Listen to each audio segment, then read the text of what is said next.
Good morning students. आज हम लोग जो टॉपिक पढ़ रहे थे 3D में प्लेन, उसको कंटिन्यू करेंगे।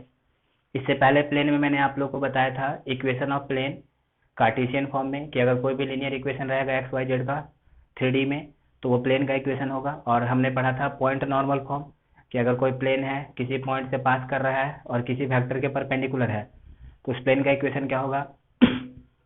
और हमने ये भी पढ़ा था कि अगर हमारे पास इंटरसेप्ट दिया हुआ है एक्स वाई जेड एक्सिस पे प्लेन की वजह से, तो प्लेन का इक्वेशन क्या होगा। और ये भी पढ़ा था कि अगर 3 पॉइंट दिया हुआ है तो 3 पॉइंट से अगर कोई प्लेन पास कर रहा है तो उस प्लेन का इक्वेशन क्या होगा। ठीक, अभी आगे हम लोग कंटिन्यू करेंगे।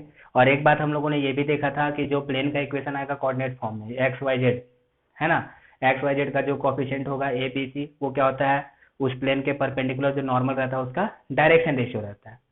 अभी आगे कंटिन्यू करते हैं। तो अपना नेक्स्ट पॉइंट है equation of a plane at a distance d from origin and perpendicular to unit vector n. मतलब कुछ ऐसा है कि सपोज कीजिए ये कोई प्लेन है, ये प्लेन ओरिजिन से डी डिस्टेंस पे है, यानी कि ओरिजिन से डी डिस्टेंस पे। जब भी ऐसे डिस्टेंस बोला गया तो यानी कि परपेंडिकुलर डिस्टेंस ही बोला जाएगा। ये डी डिस्टेंस पे है और इसके परपेंडिकुलर एक यूनिट वेक्टर एन है, इसके परपेंडिकुलर एक यूनिट वेक्टर एन दिया हुआ है ना। तो अब इस प्लेन का इक्वेशन कैसे लिखेंगे। इससे पहले हमने इक्वेशन ऑफ प्लेन निकाला था, रिमाइंड कीजिए, इससे पहले हमने इक्वेशन ऑफ प्लेन निकाला था पासिंग थ्रू ए पॉइंट, मान लो जिसका पोजीशन वेक्टर ए है, and perpendicular to vector b. यानी कि सपोज कीजिए ये कोई प्लेन है,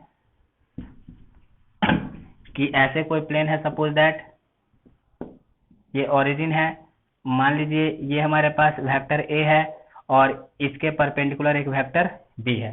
तो इसका इक्वेशन हम लोगों ने कैसा लिखा था कि हमने अपने मन से कोई इस पे वेक्टर ले लिया। सपोज करो कि हमने ये कोई वेक्टर ले लिया अपने मन से आर वेक्टर, है ना, इस प्लेन पे कोई पोजीशन वेक्टर आर ले लिया। तो अब जो हम लोग इस पॉइंट को मिलाएंगे, सपोज करो ये पोजीशन वेक्टर आर है, अब इस पॉइंट को मिलाएंगे तो ये जो लाइन आएगा इस प्लेन पे ही आएगा। तो ये लाइन ये जो वेक्टर है इस प्लेन के परपेंडिकुलर है और ये लाइन इसी प्लेन पे लाई करता है, तो मतलब लाइन भी क्या होगा, इसके परपेंडिकुलर हो जाएगा। तो हम सपोज करो इसको ए बी, तो हमने क्या निकाला था कि ये वेक्टर इसके परपेंडिकुलर है, तो हमने यहाँ से निकाल दिया था ना A B perpendicular to vector B. तो therefore A B dot B कितना निकाला था, 0, और ए बी कैसा लिखा था, r minus a dot b equal to 0। ये इक्वेशन लिखा था। This was the equation of the plane passing through a point a and perpendicular to vector b. ठीक, इसी चीज को इस्तेमाल करके हम लोग ये इक्वेशन निकालेंगे कि ऐसा कोई प्लेन है और ये प्लेन ओरिजिन से डी डिस्टेंस पे है और कोई यूनिट वेक्टर एन के परपेंडिकुलर है, तो हम लोग कैसे इसका लिखते हैं इक्वेशन। अब जरा देखो कि अगर सपोज करो कि हमें ओरिजिन से किसी डिस्टेंस पे हमें वेक्टर दिखाना है ना, तो हम लोग कैसे लिखेंगे। अब जैसे कि सपोज कीजिए कि ये जो प्लेन है वो यहां से डी डिस्टेंस की दूरी पे है और ये इसके परपेंडिकुलर है, और ये जो यूनिट वेक्टर एन है ये भी इसके परपेंडिकुलर ही है। तो इसका मतलब क्या पता चल रहा है कि ये जो ओरिजिन, सपोज करो कि हम ये कोई पॉइंट पी ले लेते हैं, है ना, या एन ले लेते हैं, सपोज दैट कि मान लिया कि ओरिजिन से इस पे जो परपेंडिकुलर खींचा है वो ओ एन है प्लेन का। अब जरा देखिए जो ओ एन है ये परपेंडिकुलर है और ये वेक्टर भी परपेंडिकुलर है, यानी कि ये ओ एन और ये दोनों आपस में क्या है, पैरेलल है। ओरिजिन से परपेंडिकुलर डिस्टेंस दिया हुआ है डी, यानी कि ये जो ओ एन है ये तो परपेंडिकुलर है ही प्लेन का, और ये जो प्लेन है इस प्लेन के परपेंडिकुलर एक यूनिट वेक्टर एन दिया हुआ है, तो ये भी परपेंडिकुलर है, ये भी परपेंडिकुलर है। इसका मतलब कि जो ओ एन है इस यूनिट वेक्टर के पैरेलल होगा, यानी कि o n is parallel to this unit vector. तो हम लोग एन का कोऑर्डिनेट कितना लिख सकते हैं, तो therefore coordinate of n can be taken as, कितना ले सकते हैं, यानी कि एन का कोऑर्डिनेट कितना आ जाएगा, डी डिस्टेंस इस डायरेक्शन में, है ना। अब जैसे कि मैंने आपको बोला कि 4 यूनिट का डिस्टेंस एक्स के डायरेक्शन में कितना होगा, 4i होगा। 4 यूनिट का डिस्टेंस एक्स के डायरेक्शन में कितना होगा, 4i। 4 हो गया मैग्नीट्यूड, i हो गया यूनिट वेक्टर। 5 यूनिट का डिस्टेंस y के डायरेक्शन में कितना आएगा 5j, ये मैग्नीट्यूड और ये हो गया यूनिट वेक्टर।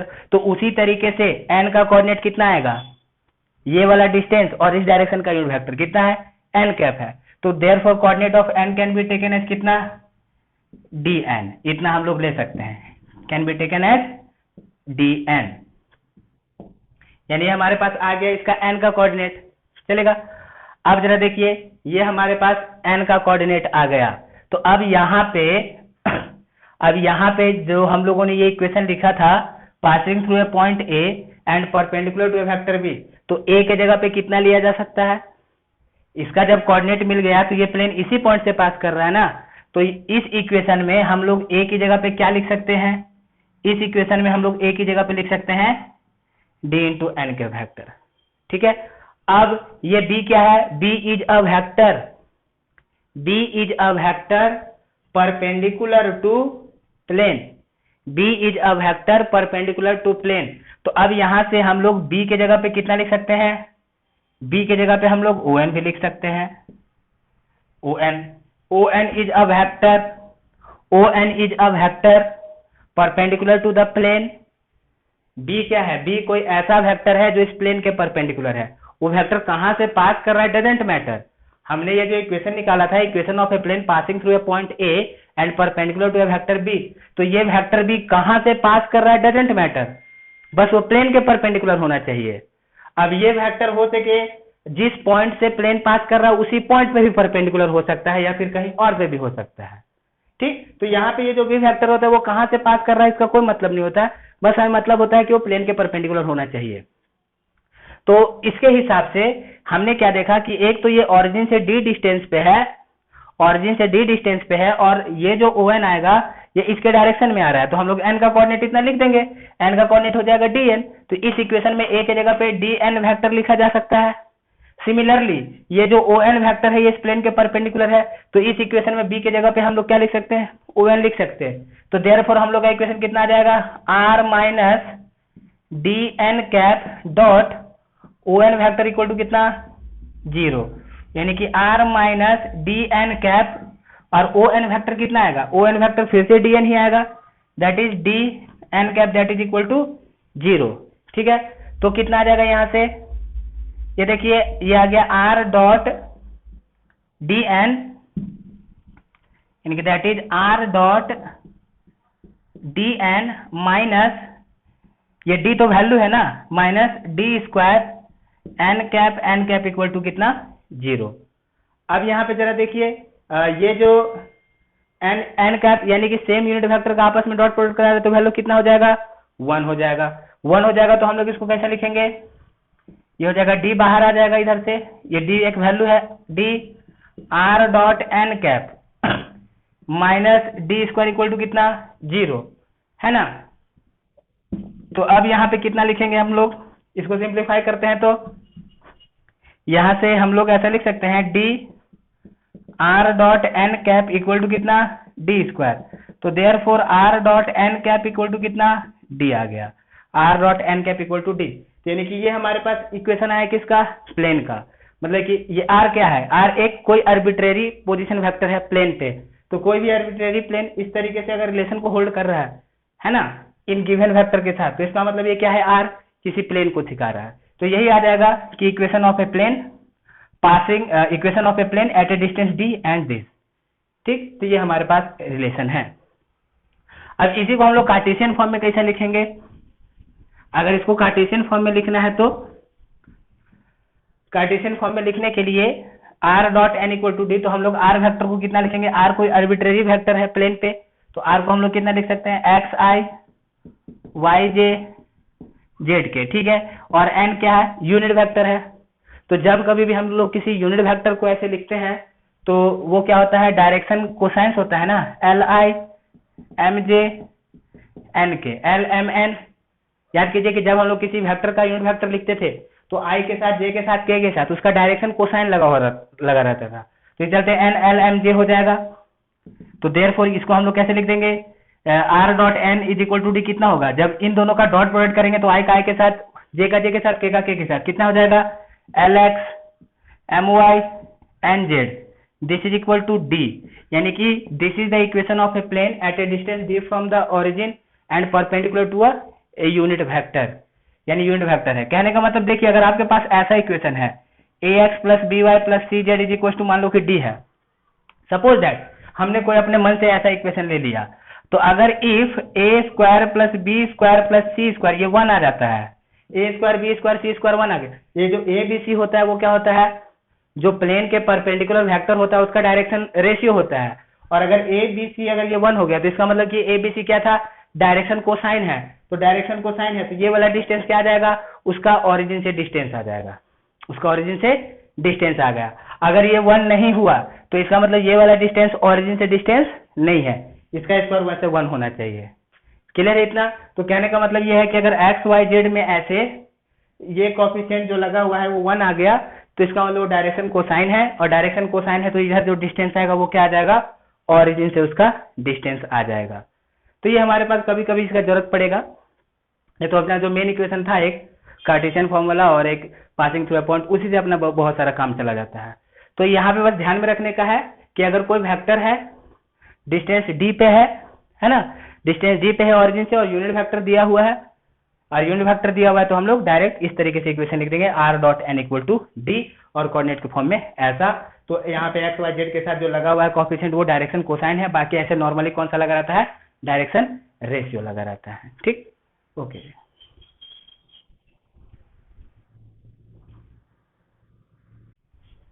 अभी नेक्स्ट पॉइंट है angle between two intersecting plane. अगर दो प्लेन आपस में ऐसे इंटरसेक्ट कर रहा है तो उन दोनों के बीच में कितना एंगल आएगा। अब जरा सपोज कीजिए कि ये एक इक्वेशन है प्लेन का, मान लिया पहला प्लेन ये है और ये दूसरा प्लेन है, इस तरीके से इक्वेशन दिया हुआ है। अब ये दोनों प्लेन आपस में इंटरसेक्ट किया। अब एक चीज जरा गौर कीजिए कि ये जो हमारे पास प्लेन का इक्वेशन है इसमें a1 b1 c1 क्या है, इस प्लेन के जो परपेंडिकुलर लाइन आएगा उसका डायरेक्शन रेशियो, और इसमें a2 b2 क्या है, इस प्लेन के परपेंडिकुलर जो आएगा उसका डायरेक्शन रेशियो। तो अभी ऐसे समझ लेते हैं कि मान लीजिए हमारे पास ये ऐसा कोई दो प्लेन है, एक ये प्लेन है और एक ये प्लेन है, ठीक है। अब इन दोनों के बीच में ऐसे इंटरसेक्शन हुआ तो ये वाला कुछ एंगल बन रहा है। अब ये एंगल कैसे निकालेंगे, अब जरा देखो कि ये एक प्लेन है, इसका नॉर्मल ये है, इसका नॉर्मल ये है, तो जब प्लेन आपस में इंटरसेक्ट करेगा तो इसके नॉर्मल भी आपस में इंटरसेक्ट करेंगे, है कि नहीं। मतलब कि कुछ ऐसे देखते हैं कि सपोज कीजिए ये वाला एक प्लेन है और ये वाला प्लेन है, जो ऐसे देख रहे थे ना अभी हम लोग, ऐसे सपोज करो कि ऐसे समझो, ठीक है। ये एक वाला प्लेन और एक ये वाला प्लेन आपस में ऐसे इंटरसेक्ट किया, मान लो दोनों के बीच में एंगल थीटा है। तो जब प्लेन इंटरसेक्ट करेगा तो प्लेन के मान लिया कि इसके परपेंडिकुलर एक नॉर्मल है ये, और इसके परपेंडिकुलर ये एक नॉर्मल वेक्टर है, ठीक है। तो जब प्लेन इंटरसेक्ट करेगा तो नॉर्मल भी इंटरसेक्ट करेगा, तो ये इस पे 90 डिग्री है, इस पे 90 डिग्री है। अब जरा देखिए यहाँ पे, तो ये जो नॉर्मल है ये दोनों नॉर्मल भी आपस में इंटरसेक्ट किया, तो अब ये वाला एंगल कितना आएगा, ये एंगल कितना आ जाएगा, ये एंगल भी कैलकुलेट करके देख लिया जाए। अब ये नॉर्मल, ये 90 डिग्री, ये 90 डिग्री, ठीक है। ये एंगल कितना हो गया, थीटा, तो ये वाला एंगल कितना आएगा, कितना आ जाएगा ये एंगल, बताइए। अभी ये एक तरीके से देखा जाए तो एक ऐसे क्वाड्रिलेटरल बन रहा है ना, तो क्वाड्रिलेटरल बन रहा है, तो क्वाड्रिलेटरल में टोटल एंगल का सम कितना होता है, 360 डिग्री होता है। तो मान लिया हम इसको ले लेते हैं अल्फा, है कि नहीं, तो ये अल्फा है। तो अब यहाँ से अब हम लोग ऐसा लिखेंगे कि 90 प्लस थीटा प्लस अल्फा, ये कितना होना चाहिए, 360 डिग्री होना चाहिए। यह आ जाएगा 180 डिग्री थीटा प्लस अल्फा, ये कितना आ जाएगा 360 डिग्री। तो यहाँ से थीटा प्लस अल्फा कितना आ जाएगा, ये आ गया 180 डिग्री। तो देयरफॉर थीटा इक्वल टू कितना, 180 डिग्री माइनस अल्फा, ठीक। तो कहने का मतलब ये है कि अगर हमने ये अल्फा निकाल लिया, तो अगर हम ये अल्फा निकाल लिया तो हम लोग क्या करेंगे, ये थीटा का वैल्यू निकल जाएगा। तो अब थीटा का वैल्यू निकल जाएगा, तो अब यहाँ पे जरा ध्यान दीजिए, हम लोग अगर ऐसे निकालते हैं कॉस थीटा कितना हो जाएगा, कॉस 180 डिग्री माइनस अल्फा, ये कितना हो जाएगा, माइनस कॉस अल्फा, यानी cos theta is equal to कितना, माइनस कॉस अल्फा, है ना। यानी ये हमारे पास एक रिलेशन है। अब देखो कि हम लोग को जो एंगल था प्लेन के बीच में वो थीटा था, और जब दोनों प्लेन इंटरसेक्ट किया तो दोनों नॉर्मल भी इंटरसेक्ट किया, तो दोनों नॉर्मल इंटरसेक्ट किया तो दोनों के बीच में हमने एंगल ले लिया अल्फा। तो अल्फा का जो वैल्यू आया वो कितना आ गया, अल्फा का वैल्यू 180 माइनस थीटा आ गया। तो अब हम लोग ये कैसे निकालेंगे जरा देखिए, इसको यहाँ पे उल्टा लिख दिया। हम लोग को लिखना चाहिए था alpha is equal to 180 degree minus theta, therefore cos alpha कितना आ जाएगा, कॉस 180 डिग्री माइनस थीटा, यानी this is equal to minus cos theta, ये आ जाएगा cos alpha. Cos alpha equal to cos 180 degree. अब ये कॉस अल्फा हम लोग कैसे निकालेंगे, अगर हम इन दोनों वेक्टर का डॉट प्रोडक्ट लेंगे, अगर हम इन दोनों वेक्टर का डॉट प्रोडक्ट लेंगे तो उसके डॉट प्रोडक्ट में कॉस का वैल्यू आएगा। तो ये दोनों वेक्टर क्या है, इसके परपेंडिकुलर और इसके परपेंडिकुलर। तो यहां से हम लोग n1 वेक्टर कितना ले सकते हैं, n1 वेक्टर हमने क्या पढ़ा था कि जो प्लेन के इक्वेशन में एक्स वाई जेड का जो कोफिशिएंट रहता है वही नॉर्मल का डायरेक्शन रेशियो रहता है। तो इसलिए हम लोग n1 वेक्टर कितना ले सकते हैं, a1i b1j c1k, ठीक। और n2 वेक्टर कितना ले सकते हैं यहाँ से, a2i b2j प्लस कितना c2k, ये हमने ऐसा ले लिया। तो अब यहाँ से n1 डॉट n2 कितना आ जाएगा, n1 n2 cos अल्फा, क्योंकि दोनों के बीच, तो देयरफॉर cos अल्फा कितना होगा, n1 डॉट n2 अपॉन कितना n1 n2 इसका मैग्नीट्यूड है। अब हम लोग n1 डॉट n2 करेंगे, तो n1 डॉट n2 करेंगे तो i का i के साथ, j का j के साथ और k का k के साथ, कितना आ जाएगा, ये ऊपर में यह आ जाएगा a1 a2 b1 b2 c1 c2, और n1 कितना आएगा, इसका magnitude a1 square b1 square c1 square under root n2 कितना आएगा, इसका मैग्नीट्यूड है ना, that is a2 square b2 square c2 square, this is equal to कितना कॉस अल्फा, ये इतना कॉस अल्फा आ गया। तो जब यहाँ से हम लोग कॉस अल्फा निकाल लिए तो ये कॉस अल्फा किसके बराबर आ गया, माइनस कॉस थीटा के बराबर आ गया। तो कहने का मतलब है कि जब यहाँ से हम लोग कॉस अल्फा निकाल लेंगे तो अल्फा का वैल्यू मिल जाएगा, और जब अल्फा का वैल्यू मिल जाएगा तो हम लोग यहाँ पे अल्फा का वैल्यू पुट करके थीटा का वैल्यू निकाल लेंगे। तो क्या हुआ, यहाँ पे हम लोग को एंगल ये वाला निकालना था, तो ये एंगल तो ऐसे डायरेक्टली नहीं निकल रहा है, तो यहाँ से प्लेन इंटरसेक्ट किया तो नॉर्मल इंटरसेक्ट किया, तो नॉर्मल के इंटरसेक्शन के बीच में जो एंगल बना अल्फा, उसका इसके साथ एक डायरेक्ट रिलेशन आ गया। तो ये अल्फा फाइंड करना आसान है, क्यों, क्योंकि n1 और n2 को दिया हुआ है अपने पास डायरेक्ट, ये जो प्लेन के साथ जो a1 b1 c1 लग करके वो क्या, उसी नॉर्मल वेक्टर का डायरेक्शन रेशियो है। तो उसको सॉल्व करके हमने ऐसे अल्फा निकाल लिया, और जब ये अल्फा निकल जाएगा तो हम लोग इसमें पुट कर देंगे तो हम लोग को क्या मिल जाएगा, थीटा मिल जाएगा। ये हमारे पास एक इंपॉर्टेंट है रिलेशन, जरूरत पड़ेगा आगे, ठीक है, ओके। अब इसी में नेक्स्ट पॉइंट है angle between a line and a plane, okay. Next point इसी में है angle between line and a plane.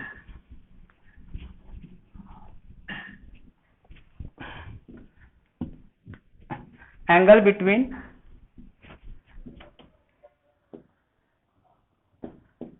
Between intersecting line and a plane. तो सपोज कीजिए हम लाइन का इक्वेशन लिख देते हैं। मान लो कि हमने इक्वेशन ऑफ लाइन लिखा इस तरीके से, x minus x1 by a1 equal to y minus y1 by b1 equal to z minus z1 by c1। ये हमने इक्वेशन ऑफ लाइन लिख दिया। और सपोज करो कि हमने इक्वेशन ऑफ प्लेन लिख दिया। मान लिया कि जो इक्वेशन ऑफ प्लेन है ये है a2x plus b2y plus c2z plus d equal to 0, ठीक। सपोज करो कि हमने ऐसे इक्वेशन लिखा। अब मान लीजिए कि ये प्लेन है ऐसा, और ये मान लीजिए लाइन है ऐसा, सपोज करो ऐसा है। तो अब जैसे कि देखिए हमको इसका जब एंगल बताना है, एंगल हम लोग को बताना है प्लेन के साथ, तो प्लेन के साथ कौन सा एंगल होगा समझिए जरा। कि सपोज करो कि ये हमारे पास ऐसे एक प्लेन है, ये एक लाइन है, ऐसे आया, तो कौन सा एंगल बन रहा है, कौन सा, ये वाला एंगल। ये वाला एंगल एक्यूट हो गया और ये वाला एंगल क्या हो गया, ऑब्ट्यूज होगा। तो ऑब्वियसली जब ऐसे आया, लाइन ऐसे इंटरसेक्ट किया, तो क्या हो रहा है कि एक ये वाला एंगल या एक ये वाला एंगल, क्लियर है इतना, प्लेन के साथ एंगल है। यहाँ पे जो एंगल निकाल रहे हैं वो प्लेन के साथ निकाल रहे हैं, लाइन के साथ नहीं निकाला जा रहा। तो ये वाला एंगल, कुछ तो एंगल आएगा, है ना। तो अभी ये एंगल कैसे निकालते हैं जरा समझिए, कि मान लो कि ये जो एंगल है, ये सपोज करो कि एंगल थीटा है, मान लिया कि ये एंगल थीटा एंगल है, प्लेन के साथ एंगल, ठीक। अब जरा देखो कि हम क्या करते हैं, इसी पॉइंट पे नॉर्मल खींचते हैं, हम इसी पॉइंट पे प्लेन का नॉर्मल खींचते हैं। तो अगर ये वाला एंगल थीटा है तो ये वाला एंगल कितना होगा, 90 माइनस थीटा होगा। अगर ये हमने थीटा लिया तो इसको कितना ले सकते हैं, 90 माइनस थीटा ले सकते हैं। मतलब कि अगर प्लेन के साथ कोई लाइन थीटा एंगल बना रहा है तो नॉर्मल के साथ कितना एंगल बनेगा, 90 माइनस थीटा बनेगा, ठीक। तो अब हम लोग ये 90 माइनस थीटा को हम लोग ले लेते हैं अल्फा।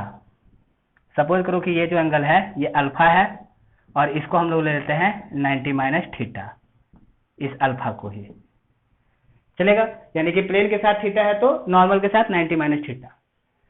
अब जरा देखिए ये अल्फा हम लोग कैसे निकाल सकते हैं, अगर हम लोग इस वेक्टर और इस वेक्टर का डॉट प्रोडक्ट लें, अगर इन दोनों वेक्टर का डॉट प्रोडक्ट लें तो हम लोग को मिलेगा कॉस अल्फा, है कि नहीं। अब इन दोनों वेक्टर का डॉट प्रोडक्ट कैसे लें, तो ये जो लाइन का इक्वेशन है, ये लाइन का इक्वेशन क्या शो करता है कि इन तीनों पॉइंट से पास कर रहा है, और उस लाइन का जो डायरेक्शन रेशियो है a1 b1 c1 है। तो यानी कि इसका जो डायरेक्शन रेशियो आया, इस लाइन का जो डायरेक्शन रेशियो आ रहा है, ये कितना आ रहा है, ये आ रहा है a1 b1 एंड c1, इस लाइन का डायरेक्शन रेशियो आ रहा है। तो यानी कि हम लोग इस वेक्टर को कितना लिख सकते हैं, सपोज करो कि हम इस वेक्टर को कितना लिख सकते हैं, हम लोग इस वेक्टर को मान लो कि हम लिख देते हैं, सपोज करो कोई वेक्टर, इसका नाम कुछ क्या लिख दे, सपोज करो कि हम कोई वेक्टर बी लिख देते हैं, या ऐसा लिख देते हैं, मान लो एल वेक्टर लिख देते हैं, है ना। सपोज कोई वेक्टर लिख देते हैं a1i b1j c1 के, सपोज करो ये वेक्टर, क्योंकि इसका direction ratio a1 b1 c1 है, तो direction ratio a1 b1 c1 है, तो हम लोग कोई ऐसा वेक्टर मान सकते हैं, क्योंकि इसका डायरेक्शन रेशियो ये है, तो इसी डायरेक्शन रेशियो के साथ हम लोग ये एंगल निकालेंगे।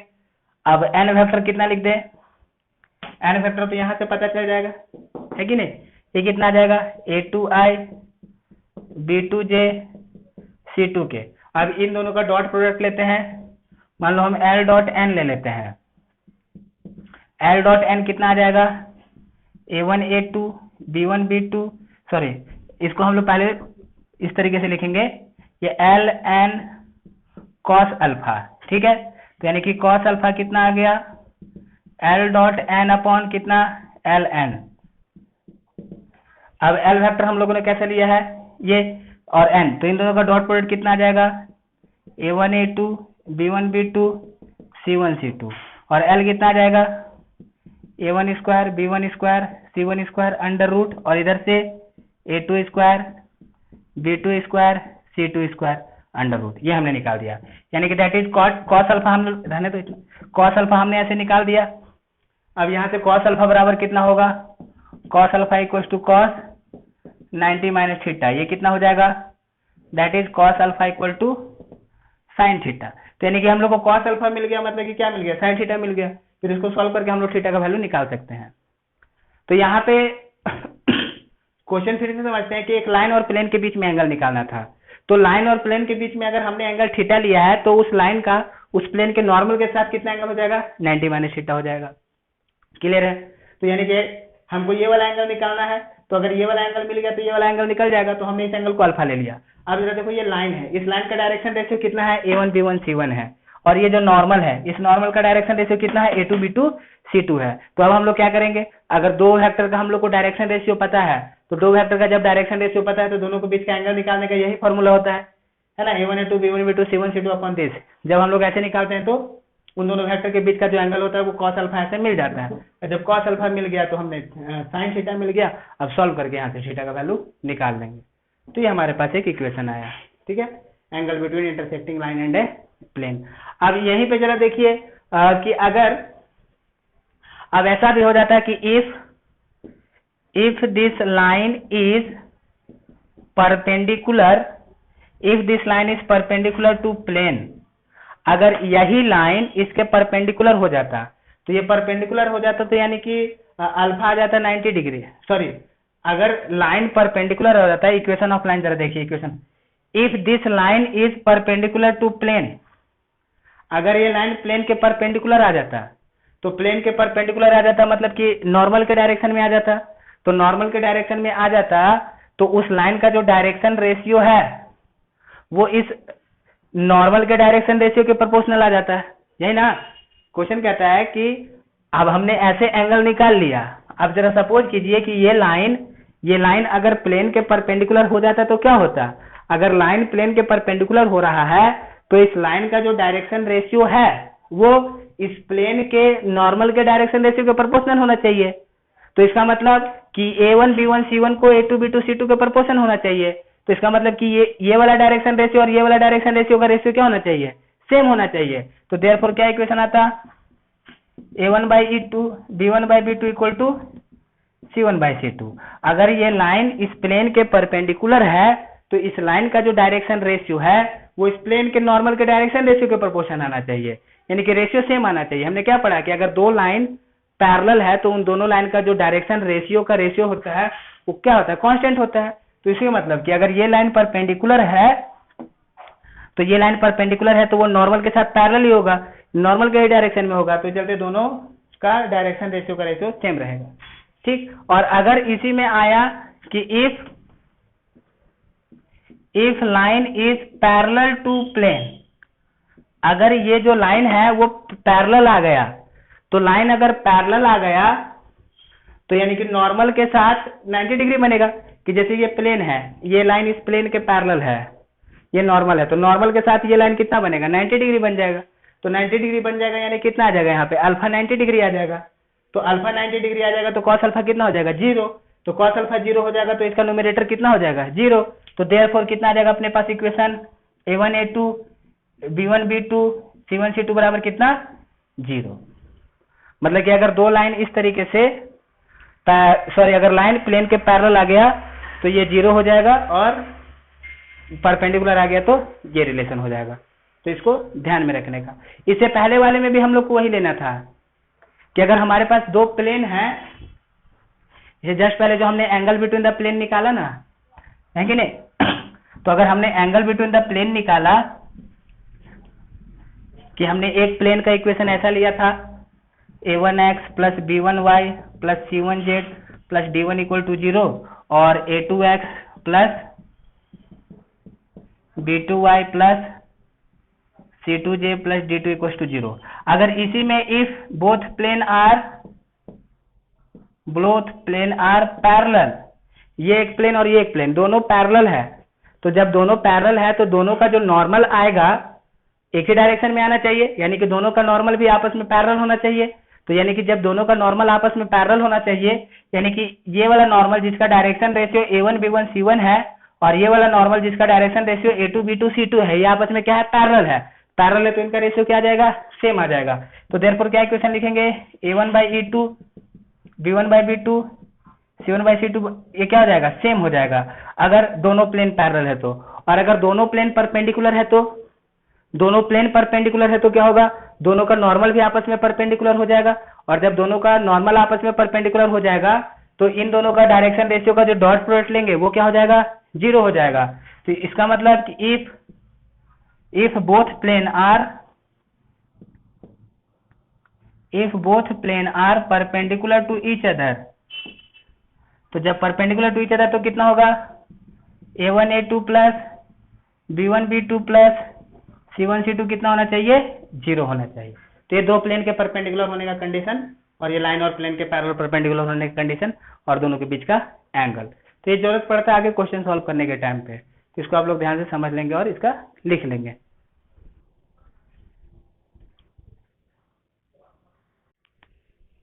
अभी नेक्स्ट पॉइंट है equation of a line formed by intersection of two plane.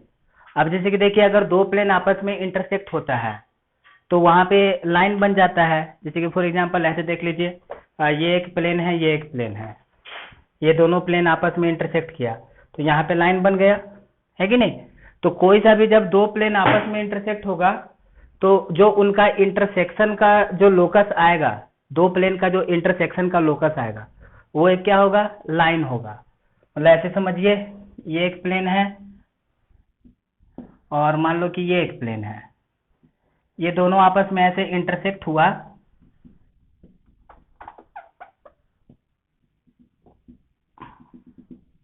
Suppose that, तो दोनों के इंटरसेक्शन से क्या प्रोड्यूस हुआ, हमारे पास एक लाइन प्रोड्यूस हो जाएगा। तो हम लोग इस लाइन का इक्वेशन लिखेंगे कैसे, तो मान लो कि हमारे पास इसका इक्वेशन है, सपोज करो a1x plus b1y plus c1 plus d1 equal to 0, और सपोज करो कि इसका इक्वेशन है a2x plus b2y plus c2z plus d2 equal to 0। Suppose करो कि हमारे पास ये ऐसे दो प्लेन हैं, दोनों प्लेन के बीच में इंटरसेक्शन हुआ तो इनके इंटरसेक्शन से एक लाइन बन गया। तो अब इस लाइन का इक्वेशन निकालेंगे कैसे।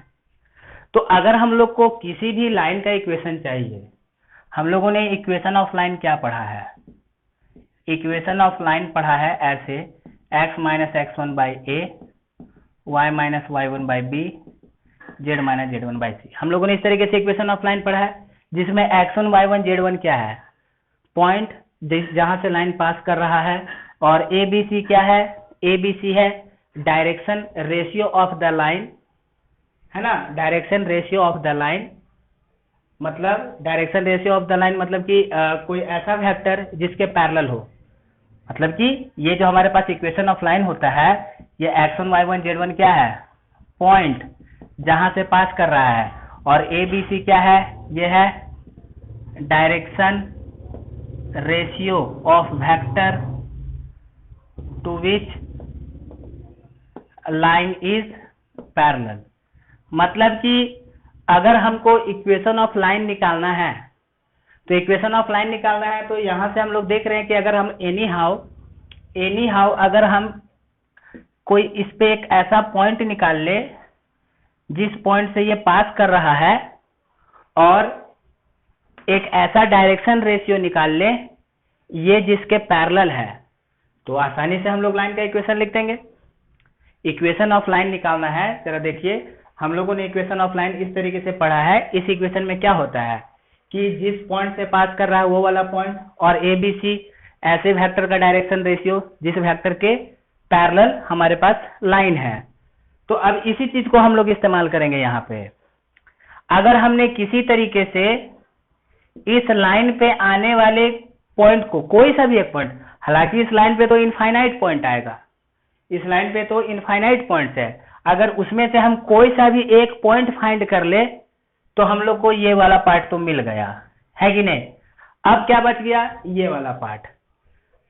अब ये वाला पार्ट निकालने के लिए जरा देखिए क्या करेंगे, ये लाइन है, ये लाइन इस प्लेन पे भी लाई करता है और इस प्लेन पे भी लाई करता है। ये जो लाइन है ये दोनों प्लेन पे लाई करता है, ठीक। अब जरा ध्यान दो कि ये जो a1 b1 c1 जो वेक्टर आएगा, ये जो a1 b1 c1 जो वेक्टर है वो कौन सा वेक्टर है, प्लेन के परपेंडिकुलर। यानी कि a1 b1 c1 जो वेक्टर आएगा यहां से, सपोज करो कि हम n1 लेते हैं, ये a1i plus b1j plus c1k, ये जो वेक्टर है ये इस प्लेन के परपेंडिकुलर है। तो जब कोई वेक्टर प्लेन पे परपेंडिकुलर है तो उस प्लेन पे कोई सा भी लाइन हो या कोई सा भी पॉइंट्स हो वो तो उसके परपेंडिकुलर रहेगा ही। सपोज कीजिए कि ये जो वेक्टर है वो इसके परपेंडिकुलर है, इस बोर्ड के परपेंडिकुलर है, तो यहाँ पे कोई सा भी जो लाइन आएगा ये वेक्टर उसके भी परपेंडिकुलर है कि नहीं। तो यहां से तो पता चल गया एक कि ये जो वेक्टर है वो इस प्लेन के परपेंडिकुलर है, यानी कि this vector is perpendicular to this line, है ना। यानी कि ये जो लाइन है इस लाइन के परपेंडिकुलर है, n1 vector perpendicular to line, चलेगा। सिमिलरली यहाँ पे एक n2 वेक्टर आ जाएगा, n2 वेक्टर कौन सा आएगा, जो इसके परपेंडिकुलर, वो कौन सा ले सकते हैं हम लोग, a2i b2j प्लस कितना C2 के, ये N2 वेक्टर आया और यहाँ से भी क्या आ गया, N2 is perpendicular to line. मतलब कि जो लाइन है वो N1 के भी परपेंडिकुलर है और N2 के भी परपेंडिकुलर है।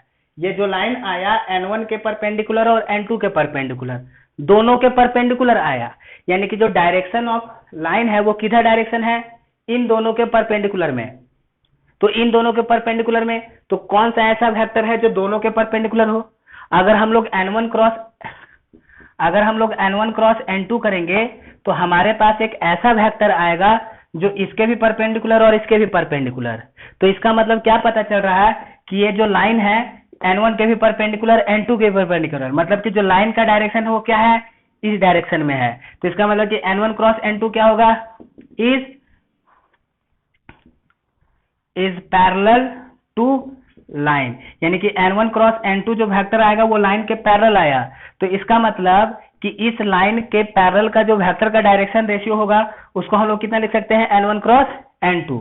तो ये जो हमारे पास सेकेंड पार्ट है ABC, वो सेकेंड पार्ट हम लोग ABC कैसे निकालेंगे, इन दोनों वेक्टर का हम लोग क्रॉस प्रोडक्ट ले लेंगे। इन दोनों वेक्टर का हम लोग क्रॉस प्रोडक्ट ले लेंगे तो हमें एक ऐसा वेक्टर मिल जाएगा जो कि इस लाइन के पैरेलल है। तो इस लाइन के पैरेलल है, तो ये वाला पार्ट हम लोग को मिल गया। अब हम लोग को क्या फाइंड करना रहता है, केवल ये पॉइंट फाइंड करना रहता है ना। तो अब एनी हाउ इस पे हमने कोई पॉइंट फाइंड कर लिया तो लाइन का इक्वेशन हम लोग इसको लिख सकते हैं। अब ये पॉइंट कैसे फाइंड करेंगे जरा देखिए। ये हमारे पास एक इक्वेशन है और ये इक्वेशन है, ठीक है। इस इक्वेशन में हमारे पास जैसे A1 B1 C1 A2 B2 C2, अब जैसे कि ये इक्वेशन आया, इन दोनों इक्वेशन को हम लोग को सॉल्व करना है, ठीक। तो XYZ तीन अननोन है ना, तीन वेरिएबल है इसमें, XYZ और जो हमारे पास प्लेन का इक्वेशन दिया रहेगा, तो ये एक प्लेन का इक्वेशन दिया रहेगा, ये एक प्लेन का इक्वेशन दिया रहेगा। तो इन दोनों इक्वेशन को अगर हम लोग साइमल्टेनियसली सॉल्व करेंगे, तो इन दोनों इक्वेशन को अगर हम लोग साइमल्टेनियसली सॉल्व करेंगे तो हमारे पास जो वैल्यू आएगा या जो भी पॉइंट्स आएगा वो कौन सा पॉइंट्स आएगा, जो इन दोनों इक्वेशन को सेटिस्फाई करता हो। लेकिन अब यहाँ पे प्रॉब्लम क्या है कि ये जो XYZ ये भी XYZ, ये तीन वेरिएबल वाला इक्वेशन है और वेरिएबल तीन है और इक्वेशन दो ही है। अब दो इक्वेशन है, वेरिएबल तीन है, तो अब कैसे साइमल्टेनियसली सॉल्व करेंगे, है कि नहीं। हाँ, अगर दो वेरिएबल रहता है, दो इक्वेशन रहता है तो साइमल्टेनियसली सॉल्व करके निकाल लेते। लेकिन यहाँ पे अगर इस इक्वेशन को लीनियर इक्वेशन और इस लीनियर इक्वेशन को सॉल्व करेंगे तो कैसे मिलेगा, क्योंकि तीन वेरिएबल आ गए। जैसे कहने का मतलब मैंने आपको बोल दिया 2x + 3y + 4z = 6 and x - 2y + 2z = 10। अब इन दोनों को साइमल्टेनियसली सॉल्व कीजिए। अब वेरिएबल है तीन, है ना, और इक्वेशन है दो, तो कैसे सॉल्व होगा, तीसरा इक्वेशन और भी चाहिए।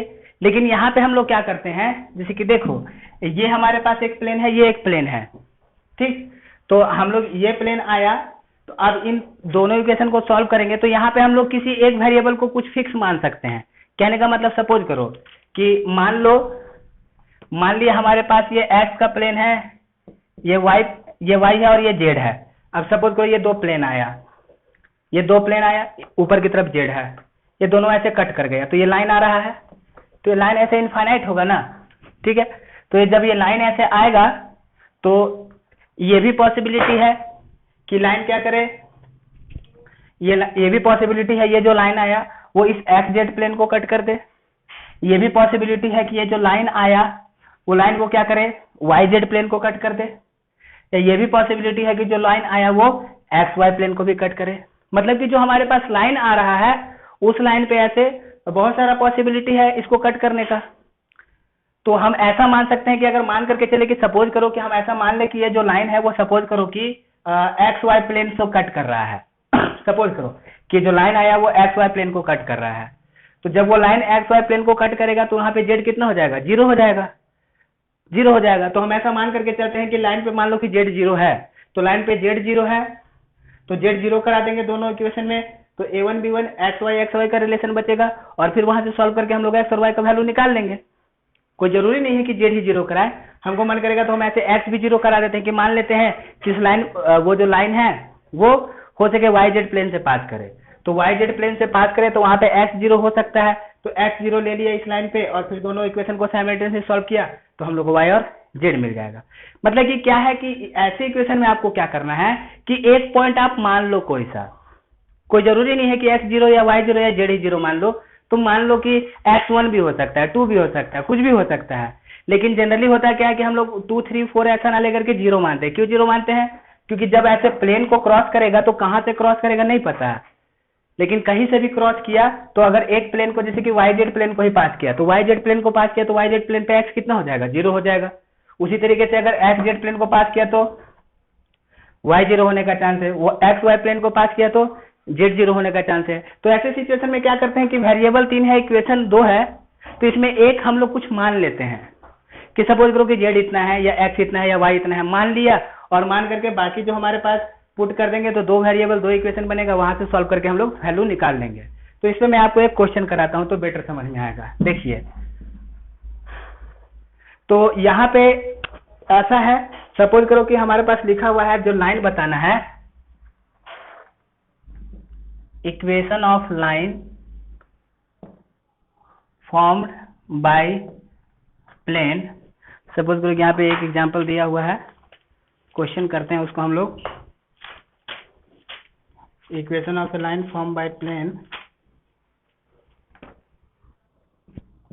x minus y plus 2z equal to 5 and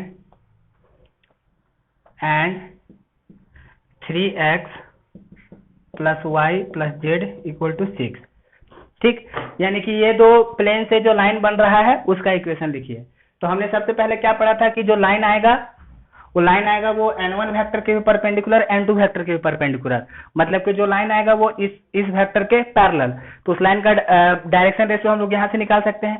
तो यहाँ से हम लोग n1 वेक्टर कितना ले लें, ये ले सकते हैं 1i minus 1j plus 2k, इतना लिखा जा सकता है, मतलब i j k ऐसा लिखा जा सकता है। और n2 वेक्टर कितना लिख सकते हैं, 3i plus j plus k, ये हमने लिया n2 वेक्टर। अब यहाँ से हम लोग निकाल देते हैं n1 cross n2, n1 cross n2 कितना, i j k, कितना 1 minus 1 2 and 3 1 1, this is equal to i minus 1 minus 2, है ना, माइनस 1 माइनस सप्लीमेंट से माइनस 2, माइनस जे ऐसे चलता है ना, plus minus plus, minus j कितना 1 minus 6, 1 into 1 minus 3 into 2 6, plus k कितना, के लिया तो ये खत्म, 1 प्लस 1 माइनस माइनस ऑफ 3 यानी प्लस 3, यानी कितना आ जाएगा, ये आ जाएगा माइनस 3i, ये माइनस 3i प्लस कितना 5j, और ये कितना प्लस 4k, ये आ गया n1 क्रॉस n2। तो n1 क्रॉस n2 आ गया, मतलब कि हमने जो ये लाइन है, ये लाइन जिस वेक्टर के पैरेलल है उसका डायरेक्शन रेशियो -354 ले सकते हैं, यानी कि ये वाला पार्ट तो अपने को मिल गया। अब ये वाला पार्ट निकालते हैं। ठीक, अब ये वाला पार्ट निकालने के लिए क्या करेंगे कि अब ये देखो, ये जो इक्वेशन है, इन दोनों को साइमल्टेनियसली सॉल्व करेंगे तो क्या मिलेगा अपने को, ऐसा पॉइंट मिलेगा जो दोनों को सेटिस्फाई करता है। लेकिन यहाँ पे वेरिएबल 3 है, एक्स वाई जेड, इक्वेशन 2 है। अब क्या करें, तो किसी एक वेरिएबल को तुम मान लो कि मान लिया कि बाबा कि वो जो लाइन है वो एक्स वाई जेड से पास कर रहा होगा। अभी देखिए तीनों है ना, ये एक्स वाई जेड इस तरीके से है, तो हम लोग क्या करते हैं, इसमें तुमको जैसा मन है वैसा मान लो। हम सपोज करो इसमें ले लेते हैं कि मान लो जेड इक्वल टू, इस इक्वेशन में हमने जेड इक्वल टू 0 ले लिया, जेड इक्वल टू 0 ले लिया, तो कैसा बचा अपने पास equation, X minus Y equal to 5, और इधर से 3xy इक्वल टू कितना 6। अब इन दोनों को साइमल्टेनियसली सॉल्व कीजिए। जब इन दोनों को साइमल्टेनियसली सॉल्व करेंगे तो एक बार जब दोनों को ऐड कर देंगे तो कितना आ जाएगा, 4x इज इक्वल टू 11, तो x इक्वल टू कितना 11/4, है ना। और जब x is equal to 11/4 put कर देंगे तो y कितना लिखा जा सकता है, x माइनस 5 यानी 11/4 माइनस 5, यानी कि 11 माइनस 20/4 यानी कि -9/4, तो y कितना आ गया, -9/4 आ गया। तो इसका मतलब हम लोगों को पॉइंट्स कौन कौन सा मिल गया, एक पॉइंट मिल गया x 11/4, y -9/4, और z कितना मिल गया 0, यानी कि हम लोग को उस लाइन का 3 पॉइंट भी मिल गया। अब जैसे कि तुम्हारे मन में ऐसा सवाल होगा कि क्यों मान ले z इक्वल टू 0, हम कुछ और भी मान सकते थे, मान सकते हैं। हमने z इक्वल टू 0 इसलिए माना क्योंकि यहाँ पे एक कैलकुलेशन आसान हो गया। आप z इक्वल टू 1 या z इक्वल टू 2 लेकर के भी बना सकते हो, ठीक है, ये तुम्हारे ऊपर डिपेंड करता है, लेकिन हमें बस यहाँ पे क्वेश्चन को आसान करना है। तुम चाहो तो ऐसा भी मान सकते थे कि सपोज करो कि इन दोनों लाइन में x 0 होगा, x 0 होगा, ऐसा ले लिया। अब जैसे कि सवाल ये आया कि क्या गारंटी है कि z 0 होगा। अरे अगर हमने दोनों में z 0 ले लिया और सॉल्व किए तो, और हमारे पास ऐसा कोई रियलिस्टिक वैल्यू आ गया जो कि पॉसिबल वैल्यू है, तो इसका मतलब हो सकता है ऐसा। तो हमने अपने मन से आर्बिट्रेरी z 0 ले लिया, और जब z 0 लेकर के x और y को सॉल्व किए तो हमारे पास कुछ ऐसा इक्वेशन आया। तो जब ऐसा इक्वेशन आया तो देखो ये वाला इक्वेशन और z इक्वल टू 0 इसको सेटिस्फाई कर रहा है, यानी कि ये तीनों पॉइंट इस पे लाई करता है। उसी तरीके से z इक्वल टू 0 ये इक्वेशन इसको भी सेटिस्फाई कर रही है, यानी तीनों पॉइंट इस पे लाई करता है, यानी कि z इक्वल टू 0 है अपने पास आंसर। तुमको कैसे भी लेकर के मान सकते हैं। तो अब यहाँ पे हमारे पास क्या मिल गया, पॉइंट्स मिल गया, यानी लाइन का पॉइंट मिल गया कि वो कहाँ कहाँ से पास कर रहा है, और साथ ही साथ लाइन का डायरेक्शन रेशियो भी मिल गया है कि नहीं। तो अब जो लाइन का पॉइंट मिल गया, डायरेक्शन रेशियो मिल गया, तो अब इसका इक्वेशन लिखना क्या रह गया, तो इक्वेशन ऑफ लाइन क्या हो जाएगा, इधर लिख देते हैं। तो देयरफॉर जो इक्वेशन ऑफ लाइन आएगा वो क्या आएगा, इक्वेशन ऑफ लाइन इज कितना होगा, ये x माइनस कहाँ से पास कर रहा है, x माइनस कहाँ से 11/4 से, डायरेक्शन रेशियो कौन सा -3, और फिर y माइनस कहाँ से पास कर रहा है 9/4 से, है ना। तो माइनस माइनस प्लस हो जाएगा 9/4, डायरेक्शन रेशियो कौन सा 5, this is equal to z minus 0, direction ratio कौन सा 4, यानी कि this is the equation of line. कोई जरूरी नहीं है कि आप लोग का सबका यही आंसर आएगा, अब किसी ने x 0 लिया होगा तो कुछ और आएगा। तो अब जैसे कि लाइन है तो लाइन पे तो इनफाइनाइट पॉइंट हो सकता है ना यार, उस इनफाइनाइट पॉइंट में हमने वन ऑफ द एक पॉइंट ऐसा फाइंड किया, कोई दूसरा पॉइंट फाइंड करके लिख सकता है, कोई तीसरा पॉइंट फाइंड करके लिख सकता है। तो ऐसे कोई जरूरी नहीं है कि सबका एक यूनिक फॉर्म में ही आए, लेकिन जो भी फॉर्म आएगा तो उनका जो डायरेक्शन रेशियो आएगा, डायरेक्शन रेशियो जो आएगा सबका सेम ही आना चाहिए। जैसे कि मान लो मेरा -354 आया, कोई डायरेक्शन रेशियो ऐसा भी ले सकता था -6 10 और 8, मल्टीपल में ही आएगा, क्योंकि डायरेक्शन रेशियो का मल्टीपल भी लिया तो वो भी तो डायरेक्शन रेशियो ही आएगा। और लाइन के इक्वेशन में ये जो होता है वो क्या होता है, वो होता है डायरेक्शन रेशियो जिसके पैरेलल में लाइन है। तो ये -6 10 8 भी हो सकता है, या फिर 3 से मल्टीप्लाई किया तो -3 15 12 भी हो सकता है। तो ऐसे बहुत तरह का अपने पास पॉसिबिलिटी है, ठीक। तो इस तरीके से हम लोग क्या करेंगे, दो प्लेन के इंटरसेक्शन का जो लाइन आएगा उसका इक्वेशन लिखेंगे। तो कई बार क्या होता है, आपको क्वेश्चन में कंफ्यूज करने के लिए क्या होता है कि आपको ऐसे डायरेक्टली नहीं लिखा रहेगा कि find the equation of line form by the plane, ऐसे लिख देगा line 2x + 3y - z = 1 and x + 2y + z = 4, ऐसे लिख दिया लाइन। अब ये लाइन लिख दिया, लेकिन है तो ये इक्वेशन प्लेन का, तो लाइन क्यों लिख रहा है, तो इसका मतलब ये है कि इन दोनों के प्लेन के इंटरसेक्शन से जो लाइन आया है उस लाइन के बारे में बात कर। हालांकि ये इक्वेशन है प्लेन का, लाइन का इक्वेशन नहीं है, लेकिन ऐसे अगर लिख दिया कि लाइन दिस एंड दिस, मतलब कि ऐसा लाइन जो इन इक्वेशन को सेटिस्फाई कर जाए, इसका मतलब हो गया ऐसा लाइन जो इन इक्वेशन को सेटिस्फाई कर जाए। तो इन इक्वेशन को कौन सेटिस्फाई करेगा, इन दोनों प्लेन के इंटरसेक्शन में जो आएगा। तो यहाँ पे आपको क्या करना पड़ेगा, इन दोनों को इंटरसेक्शन से जो लाइन का इक्वेशन आएगा उसको डिराइव करना पड़ेगा, वही लाइन है। तो यहाँ पे लाइन का इक्वेशन आपको डायरेक्ट फॉर्म में ना दे करके इनडायरेक्टली बोला हुआ है कि दोनों के इंटरसेक्शन से लाइन निकालिए। बहुत सारे स्टूडेंट्स ने मुझे ऐसा डाउट क्वेश्चन भेजा भी था, तो आप लोग इस वीडियो के बाद उसको आप खुद से भी सॉल्व कर सकते हैं। ओके, ठीक।